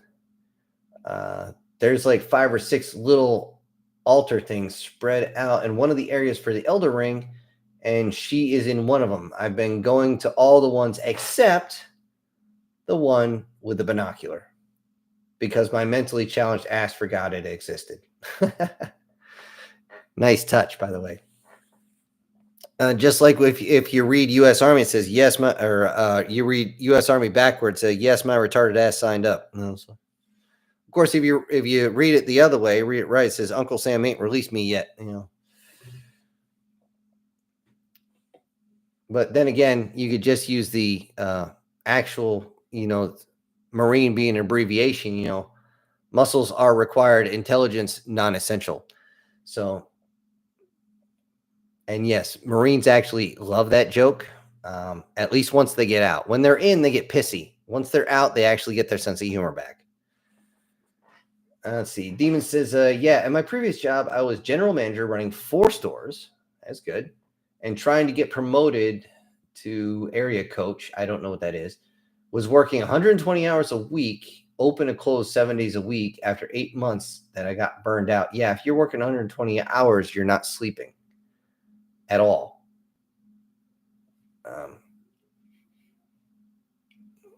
That's just crazy. Yeah, that's burnout from hell. I went through that. Let's see, I was working Costco and I was doing 2 stories a day, and I was only getting like 2 hours of sleep. I had to I was done, folks. I was just burned up something fierce. Although when you're pushing carts, it gives you plenty of time to think about a new story. Actually, I worked out all the kinks of Call to the Stars, Call to Arms when I was doing that.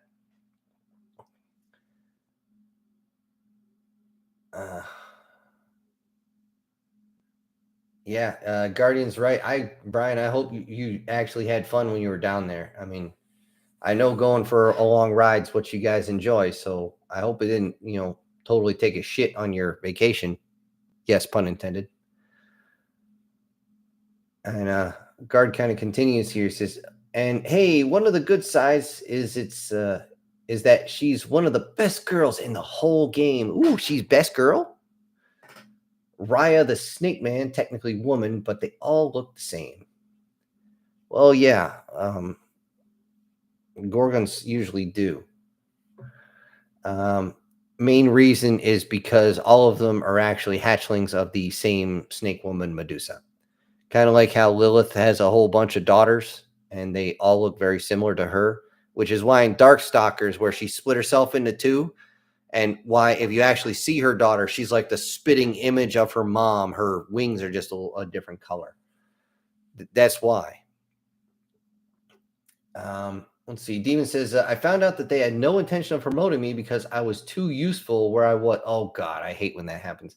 And I said, I'm out. And now I work at a casket factory. Oh, shit. Been there for over 3 years now. September will be 4 years. Yeesh. My mind would wander too many places if I worked there. Too many places I don't want it to go. But yeah, I've had that happen where they actually stop my promotion, or not promotion. They stop my schooling because they're like, "Oh, we need you here." I'm like, "But I gotta go to ALC." No. You have to stay here and work behind the desk. But I'm not doing anything for 3 hours a day behind this desk. I'm literally just sitting here waiting for somebody to walk in the fucking door. Doesn't matter. We need you here. Oh, you fucking assholes. Okay, hang on. This thing jumped to me again. And looks like, hey, Brian at least had a decent weekend. Well, if you count 2 days. Leonid says, do you use planes with vertical guns in War Thunder? I don't play War Thunder, so I'm guessing that's towards our local gamer game guy here, which is Guard. I don't know if he's actually answering. Okay, Demon's got to leave for work, so night, Demon. See ya. Douglas says, sent you my neck X-rays, front and side views. All the white lines are breaks or fractured. I know how to read an X-ray, man. I'm sure I would have figured it out. And that's not me being snippy. That's just that's a side effect of being infantry. Everybody thinks we're morons, which kind of suits us fine because then we can surprise the crap out of them. Chris saying, "Hang in there, man." Yeah.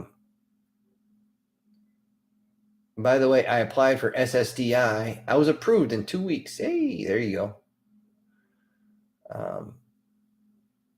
Because I submitted my entire X-ray pic. Yeah, they're big on that. Lena says, I read a story about a performer magician who has the ability to come back to life after she dies, but she thinks every wizard can do it. They can't. Oi, that would get dark and twisted really quick. Kind of reminds me of there was an anime back in the day where the girl got reincarnated. They're like, you can get whatever you want. She's like, I just want to live forever, never age, and I just want to have a slow life or whatever. So the god basically hooked her up with a little cottage and a little bit of farm or whatever, and she never ages. But then she finds out that, she gets a little upset that every single woman in the world has a bigger chest than she does. I'm like, you might want to ask for something else. Anyway, I always say that because it's be careful what you wish for type of situation.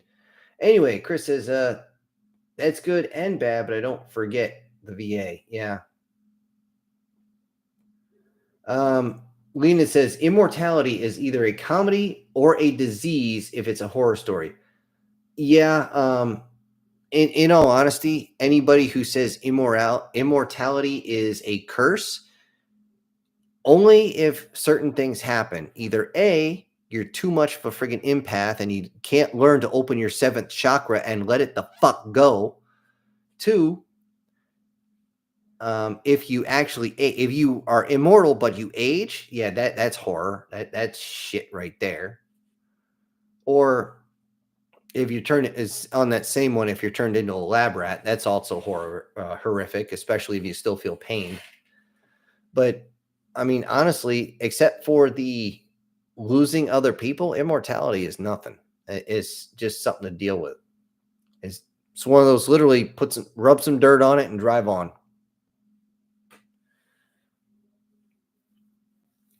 It's anyway.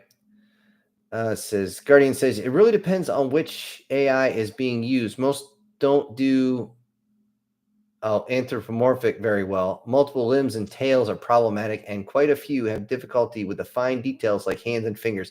They can't, for a long time, they couldn't do hair at all. If you wanted picture quality, and especially with women, because women usually have longer hair, that was the dead giveaway for me, whether it was a real photo or not. I never looked at the face. I never looked at the body. I just looked at the hair. If the hair was off, it was fake. And people couldn't figure out how. I was able to snap up. I was like, that's fake. That's fake. That's real. That's fake. This is real. Those are real. And they're like, what do you do? Looking at her tits? No, so I'm looking at her hair, dumbass. And they're like, what are you talking about? Now it actually put them side by side. I was like, does this look natural to you? How about you look in the mirror? Does your hair look this stupid? You know, does your hair pixelate in the shower? What the hell? But they are getting better. Within a year, we all know the Will Smith eating the spaghetti thing where it just looked janky and weird and jaws open like this much and his body's twisting all sorts of weird. Within less than a year, they had a video where it looked almost photorealistic. It was a couple flaws, of course, but it was almost there.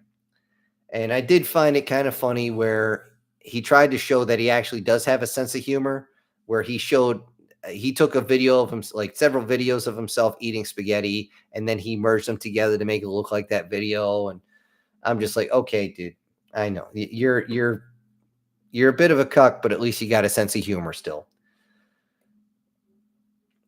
Okay. Let's see. But yeah, you're right about that, Guardian. But it's not going to take too much longer. So it's all I'm getting at. Okay, Erica says, naval warfare makes me scratch my head in confusion, but I love talking land tactics. Okay, here's the thing with naval warfare. Okay, it's a lot of search and destroy. It's a lot of cat and mouse games. Now, Erica, since you like land tactics, think of it this way. There's two tanks there. Somewhere in this area, there's a tank. You've been told there's one, but you're going real slow and you're trying not to get caught and you're trying not to be out in the open where they can see you and they're trying to do the same thing and you're trying to maneuver on each other, but you're also trying to find it. You don't know where each other are. That's how it works out there. But once you know where each other is, there's a whole plethora of different shit because it's a different environment. Instead of being, okay, you don't want to get hit, but you also don't want to get penetrated. And if you are, you want to be able to get the hell out to survive. Well, in naval warfare, special submarine warfare, you're surrounded by an environment at all the time wants to kill you. The ocean actually wants to kill you. It's crazy how much the ocean always wants to kill you. The ocean is angry, always. And honestly, and just like inside a tank, if there's an explosion inside, all that concussive force is stuck inside. So, yeah, the wounds are gruesome. I mean, just seriously horrific. But for at least surface ships, it really depends on which weapons, which era you're talking about. Because if you were talking old sailing ships, when they saw each other, they would line up and then they would, let me do it with the hands. They would line up and then they would turn, go broadside and go past each other. At least that was the standard tactic for a while, was to go past each other like that. A few people got smart, and as they're approaching, they would turn and I can't move my hands that way, and they would actually go in a circle. So you're actually getting close and they're just constantly firing on that lead ship. It only happened like once or twice before people got wise to it. And then they would say, okay, they're going in a circle. We have to bend out the other way. There's a whole bunch of shit that goes on there, but you're trying to do a coordinated effort with everybody. Again, that's with the old sailing ships. Once they got up to big battleships, you're talking about trying to run the Coriolis effect from 25 miles away when you can barely see the mast of that damn ship out there. They didn't get close anymore. We're talking dozens of miles of distance. That's how the Bismarck took out the Hood. They simply outranged them, and they were able to bring in the guns better. The Hood was a good ship. It just lacked the armor. It couldn't take a hit. However, the Bismarck was the final death stroke for actual battleship warfare.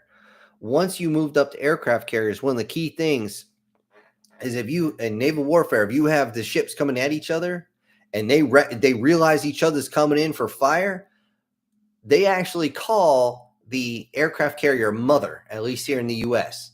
Mother gets the fuck away because they don't want to get hit, okay? And they will send their destroyers and frigates in front, maybe keep one in the back to keep her safe, but she's going to bank and turn as hard as she can, or tilt or list or whatever the fucking word it is. And as soon as they level off, they are launching planes as fast as they can. I've seen some of the videos where that thing is just tilting sideways like 20, 30 degrees, and they're still trying to get the plane locked into the catapult. So as soon as it levels off, out he goes. It's just, these guys are really good at what they do. But again, it's really depends on your weapon systems, especially if you got, nowadays is a lot of guided munitions. If you have radar contact is beyond visual range, just like with aircraft, it's just crazy. There's so much that goes on, but each terrain and each set of weapons gives you a different tactic. They say terrain dictates. I say no, terrain and weapons dictate. Okay, Lena says, Squadron 42 has a lot of British actors. Oh, okay. And then the spaceship looks like surface ships with a tower and everything. Yeah, I never understood that. If you're in an actual warship, your bridge is going to be in the center, as close to the center as possible, like the Citadel on an actual battleship. That thing is buried deep in, and it's got like 3 feet of hardened steel around it. That's why they call it the Citadel. Also, when you listen to a few people do the interviews, if the Citadel was hit, you better hope that door is shut, because if it's not, you are inside the world's loudest bell. Gong. Sir, I think we were hit. What? That's all you're going to hear.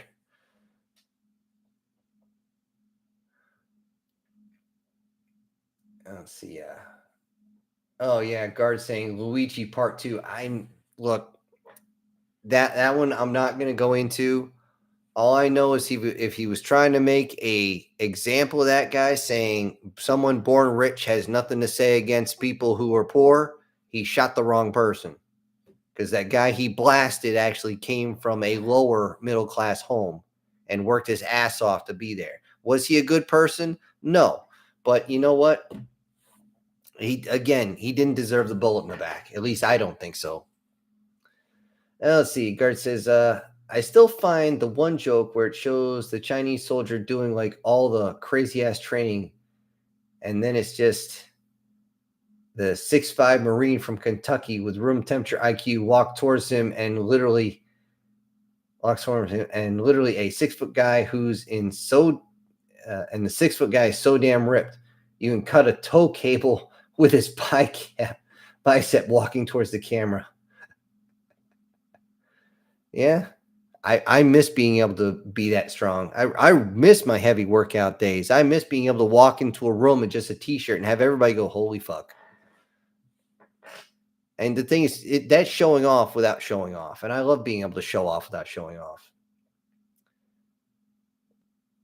Let's see. Guardian says, humor, if it's not issued to you, then you aren't allowed to have it. Yeah, say that to my plate carrier because they can kiss my ass. They don't want me to carry that thing. I'll have that before I wear a friggin' IBA again. IBA, folks, is a interceptor body armor, which I have seen fail multiple times. The only reason we used it is because a bunch of generals decided, oh, we're going to get kickbacks from interceptor. So, yeah, we're going to have the guys wear this, but we're never going to wear it. We're going to go buy our own plate carriers, get our own dragon skin, and we're going to wear that. Of course, we're never going to be anywhere near the front. We're going to stay in bunkers, and to hell with everyone.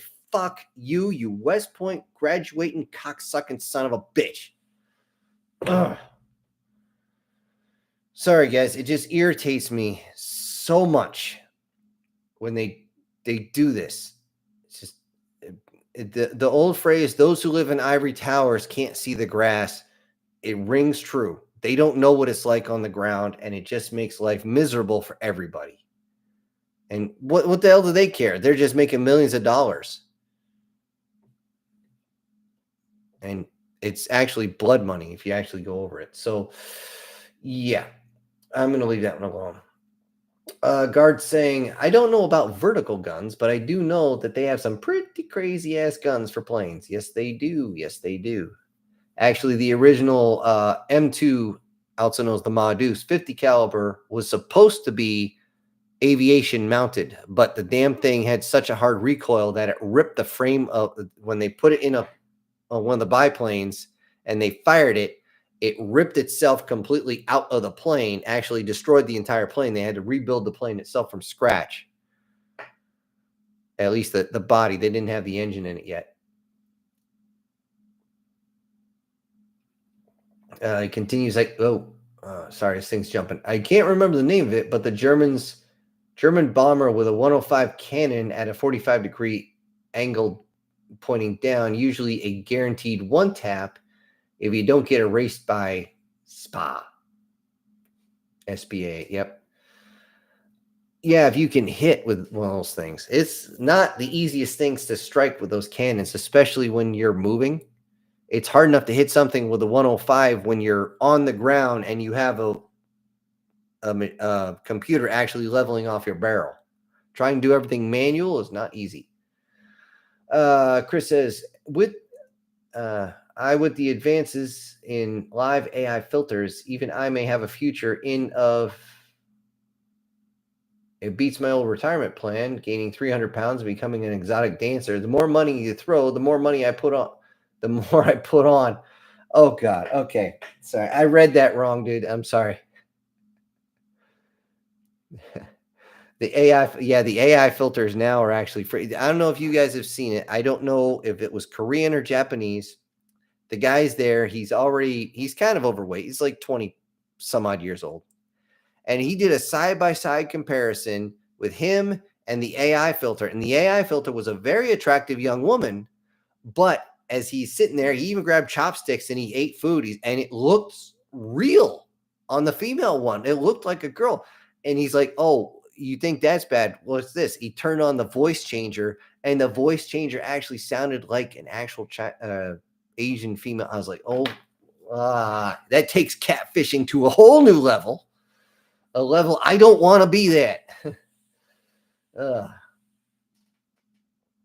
But yeah, if somebody puts on 300 pounds as an exotic dancer and you have to pay them money to put clothes back on, that's just, yeah, that's actually kind of an old joke, but still funny. Still funny.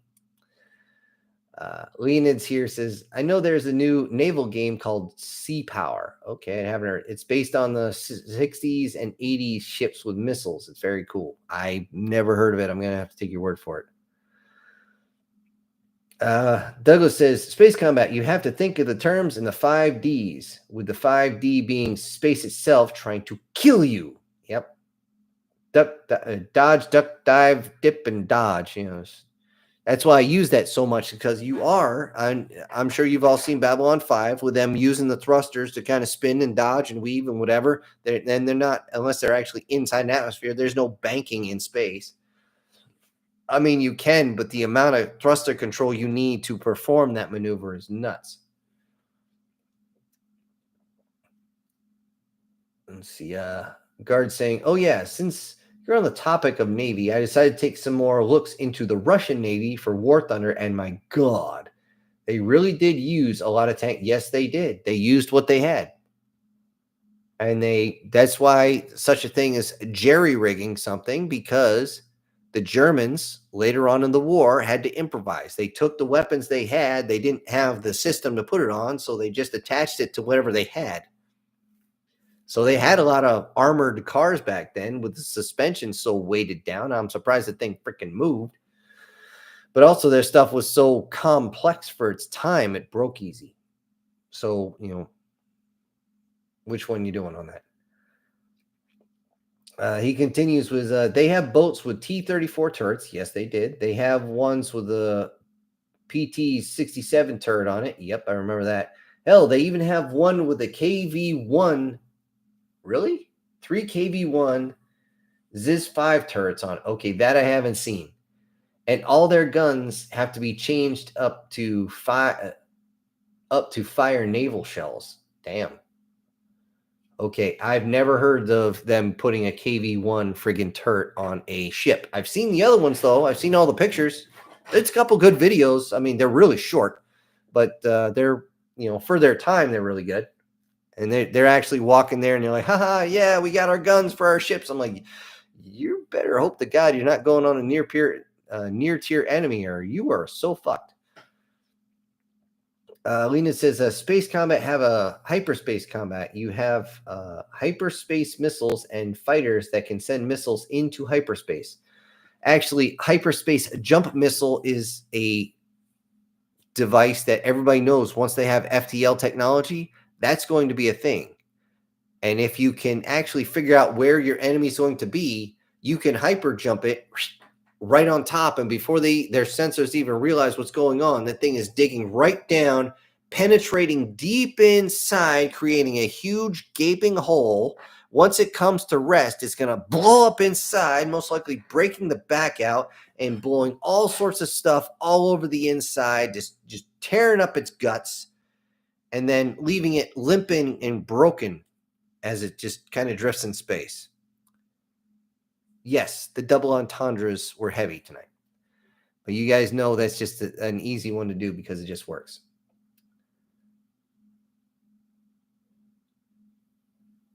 Douglas says, this is why when we went to Iraq for the first time, there was a certain number of fragos. Yeah. Yeah, I've got plenty of those. Let's see. Demon says, at work now, one thing that makes me mad about night shift is that when they make us work mandatory overtime on Fridays instead of starting at our normal time at 9:30, they make up start at 6. I need my sleep, damn it. 6 is when I wake up. Yeah. I haven't slept good in a couple of weeks. I actually have it on my daily journal here, whether or not I sleep good or bad. I look through it and I'm just like, everything's marked bad. That's if I sleep. Let's see. Guardian Sage says the Dragon armor was amazing, but the company was never able to mass produce them and maintain their quality. Yeah, there was something wrong with the type of glue they had. But the thing is, when they did a supposed test on the dragon skin armor, and this is what pissed me off, because I'm like, any idiot who wants to look can see that they fucked this up. When they tested Interceptor, they literally placed the plate. They didn't put the vest. They put the plate there. They stood 100 meters back and they shot the plate. I'm like 100 meters and AK's got like no balls. You could probably survive that without the plate. I'm like, that's insane. And they did that to a couple of plates and called it good. They never tested the guts that I'm aware of. That's supposed to stop shrapnel and everything like that. Now I know it did catch shrapnel because my buddy Rod, if it hadn't caught it in his shoulder, because I still remember one of the squalliers walking up and pulling the piece of shrapnel. It's only a little piece. It would have gone through and probably clipped his collarbone. And just IED blast. Don't ask. But with the dragon skin, for them to test it for heat and cold, they literally dipped it in liquid nitrogen, hung it up, and while it's still steaming, set it on fire. And then they're like, oh, look, it can't handle going from cold to hot very well. It must be bad. I'm like, you put it under extreme conditions like that, anything's going to fail. Fucking dicks, I swear. But yeah, the dragon skin was miles and miles better. Now, here's the fun thing. If you guys have seen John Wick, which I'm sure you have, when he got his tactical suit, that microfiber they're talking about was literally micro-sized dragon skin. It was not meant to stop anything. It was meant to absorb the strike, grab the bullet on the way through, not let it actually penetrate, but you still get the concussive force. And yes, that's going to hurt like hell, but I'll take a cracked collarbone over a missing arm any day.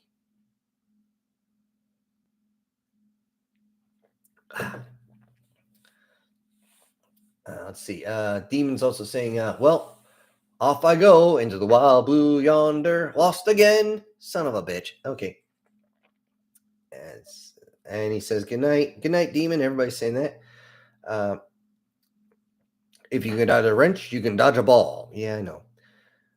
Lena says Soviets did have gunboats with 2 tank turrets on them and some rockets. Yes, they actually had a really nice gunboat. It was a fully metal, their version of the PT boat. The PT patrol torpedo boat, the same ones that JFK was on. Ours were made of wood because, well, we were trying to use our metal to send over to Europe at the time to build more planes.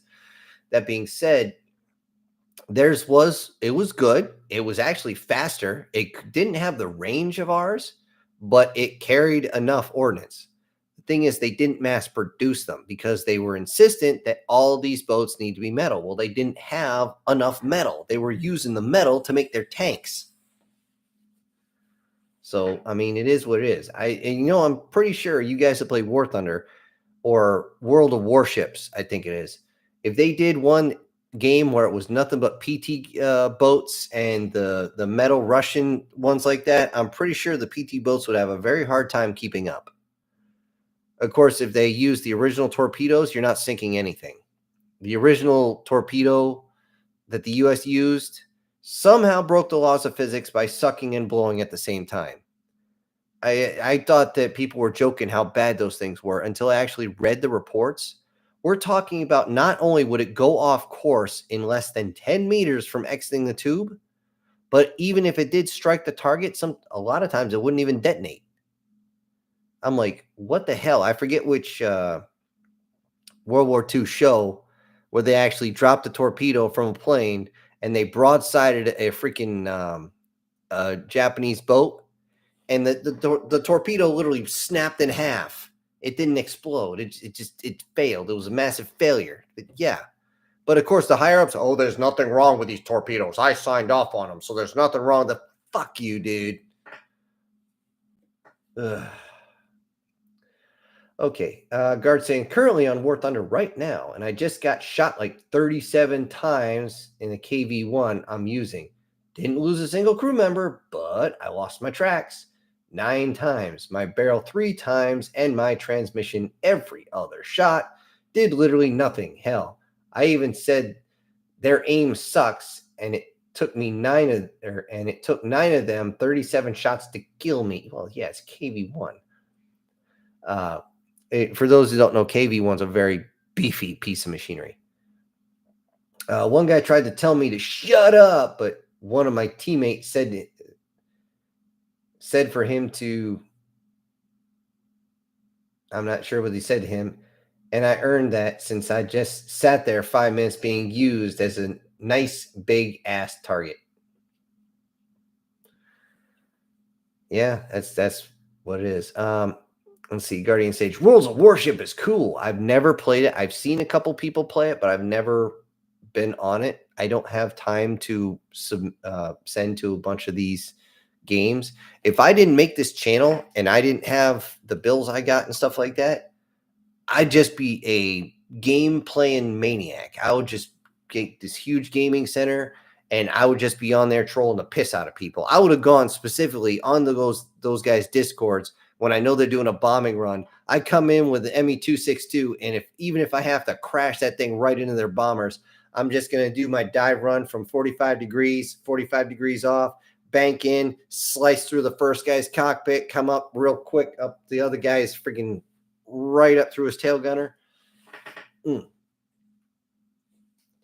Okay. Guard says, if you watch the Russian Badger, he almost got his own warship that was going to be called the SS Lobster Fest. But then the actual company Red Lobster called him. Yeah. Leonid says, I'm pretty sure Soviets have built 16-inch guns for the entire year. Yeah, they built the guns. They didn't actually build the right ones for the right piece of machinery sometimes. But you use what you got. Sometimes, like I said, and like I heard, it's not always knowing what you do, it's doing what you know. But at least do something. MTF Guard continues with they threatened to sue him for $16 million for copyright infringement because apparently they own the word Lobster Fest. I don't know how, but whatever. Douglas saying some of the World War II torpedoes also had a nasty tendency to do circle runs. Yeah, I heard about that. That you'd actually fire them, they come back and they hit you broadside. Most subcommanders learn to dive after shooting the torpedo. Yeah, yep. And the thing is, World War I, you actually had to surface to fire one, which was why. What's the point at that? Anyways, let's see. Guard says they also had kamikaze torpedoes that were driven by Japanese soldiers. I heard about that. I've never seen any actual video or photographic proof. I've seen the sketches, but I've never actually seen the torpedo. So their whole job was literally to pilot the torpedo directly to the ship. Now, the thing is, their, what was it, Type 2 or Type 9 torpedo was just really, it was the best one out there. It was longer.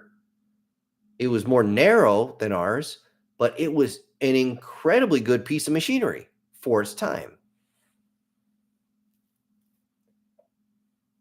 Let's see. Sage says, I remember one of the old submarine war movies actually talked about it and did research, figured out why the torpedoes weren't working. It turned out that the steel firing pins kept getting magnetized and they had to replace them with aluminum firing pins. Yeah, I could see that. That's yeah.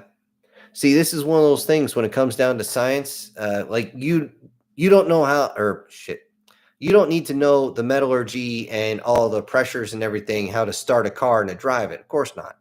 But when you're trying to make that thing move faster, you better know what the hell you're doing. You can't just replace it with, block of wood or something.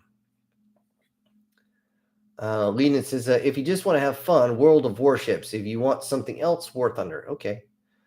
Guards here, like, imagine having a torpedo that sucked so badly it made a better bomb instead, and it was actually used multiple times in the Pacific campaign as a bomb. Okay, I didn't know that. I know a lot of times that the original submariners, they actually refused to fire their torpedoes unless they were like right next to their target, because at least they would actually hit the damn target. Let's see. Lena says submarines have cruiser rules before World War II. Then cargo ships with guns ruined everything. Yes and no. The cruiser rules, originally the submarines were going to follow them, but there were a couple overzealous commanders who said they're not cruisers, they're not surface ships, they don't fall under cruiser rules. And one of the main issues also is once you get a submarine dragging the captured ship into a port, if it's in the cruiser rules, a lot of times you actually had to deliver the ship itself. You could have the cargo, but you had to deliver the ship to their friendly port, not yours. Who's to say someone's not going to shoot at you? I mean, it's just the cruiser rules were so convoluted, unfortunately, that people just took advantage of it, and they're like, well, we're going to win by any means necessary, which is why unrestricted submarine warfare was actually forced, because they told everybody, hey, you see a submarine, you shoot it, you kill it, you depth charge it, you do whatever the hell you have to, but you kill every swinging dick who's in that thing, and that piece of metal goes to the bottom no matter what. If you have to ram them, that's what you do. And as soon as there was no cruiser rules, whatever. I mean, if you found out that if you surrendered, that you would be executed just because you're a submariner, would you really give them a chance to do a goddamn thing? Of course not. Now, I will say one of the best stories I heard from submariners, at least for World War II, there was, I'm trying to remember, I think it was Convoy 91, 92, something like that. And they were going across, and the wolf pack did exactly what they were supposed to. The first one went out way in front, and they basically fired a torpedo into the formation at kind of a weird angle. So it just went, it usually doesn't hit anything. It can use, they didn't even have magnetic fuses at the time. And it went through, scared a bunch of them. But as soon as they fired, their job was to run like hell. They were a decoy. The escorts would leave. Usually the escort crew or escort destroyers would take off, and then you had 3 or 4 of the wolf pack just lined up, and they would, at a certain point, up periscope, they line up, fire at least 2 torpedoes, and then they submerge, and then they wait to see how many hits they got. And it was, one of these was just devastating. It was like 70-80% of the convoy was sunk. And of course, this was before unrestricted submarine warfare. So they actually waited for a couple of these cargo ships to turn around and pick up the crews. Apparently, one guy got torpedoed like 3 or 4 times during that, and he never got on a boat again. I wouldn't either. Shit. Well, anyway, it looks like we're pretty much done in the chat box. If you guys have anything else, feel free to put it down in the comment section. And I'm going to end this whole live stream with the safety brief. Standard safety brief for everybody. If you drink, you don't drive. If you drive, you don't drink. If you want to drink and boat or drink and drive a submarine, just do me a favor and don't. Do us all a favor and don't, because that is messed up. If you got to fight, don't fight fair, and don't you dare go to the ground, because you will end up getting crunched. It is not a fun experience. Been there, done that, got the t-shirt. If your little soldier is going into the bush, make sure he wears his poncho. It gets moist in the bush. And if it doesn't, you're doing something wrong. Also, stay away from the extra drugs, folks. And final piece, it is springtime, which means it's going to get warm during the day. It's going to get cold at night, which means there's still going to be some black ice, folks. Be careful. Be very, very careful out there, because I want to see you all here next week on Syntext Live. Take care of yourselves, folks. This is your host, Syntext, punching out.